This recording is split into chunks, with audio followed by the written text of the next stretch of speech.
Oh, this is good. What is something you've changed your mind about in the last decade, and what caused that shift? I don't know if I changed my mind about it, but this is not a foreign policy thing. I was going to say what I became convinced of was the rightness of gay marriage, and I say that as a right-of-center guy. I was never exactly against it. I didn't really have a thought about it, but over time I became more convinced that any decent society should want its people to find love and respectability in the same institution. So and what made that shift happen? Was it a personal experience, or a, just thinking about it, or seeing societal norms change? For the longest time, it was not. It's interesting. It was so useful to force the issue to the mainstream so that you wouldn't just rely on some vague filter of I don't know, how do I feel about this, but to actually sit and think the issue through. And so everyone who brought it to prominence did that for me. I guess another issue, and this is maybe, it's related, but it's more on a foreign policy topic, was my conviction that don't ask, don't tell was a terrible policy.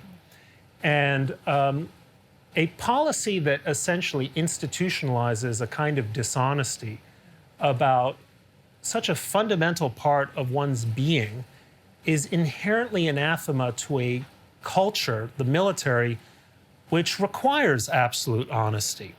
And it was a policy that left not hundreds, thousands of service members susceptible to blackmail and prone to living a double life. And that was bad for the country and bad for the military. And so I'm a great critic of President Obama on all kinds of things. I thought it was fantastic when he repealed it. I thought it was one of his better days in office.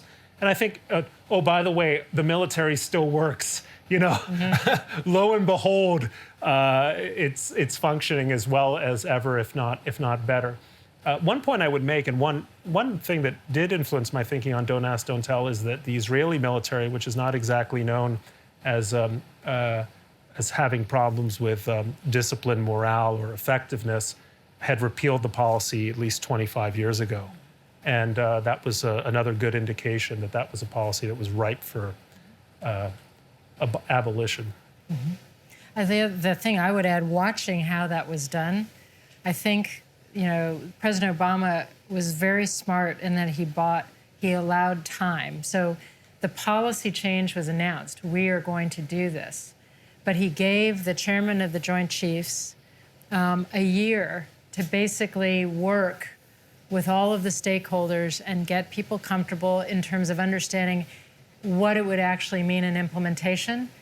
And so by the time the actual implementation day came, it was like a big, yawn. Like, it was a big non-issue because everybody had gotten over it. Everybody had realized this is the right thing to do.